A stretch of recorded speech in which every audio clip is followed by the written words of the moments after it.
Niko na Mheshimiwa Anne Kilango Malechela. Mheshimiwa Mwenyekiti, asante.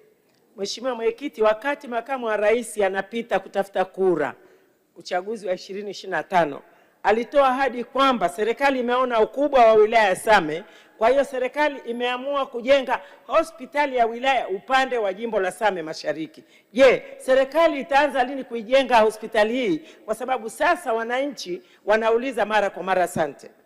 Majibu, Mheshimiwa Naibu Waziri.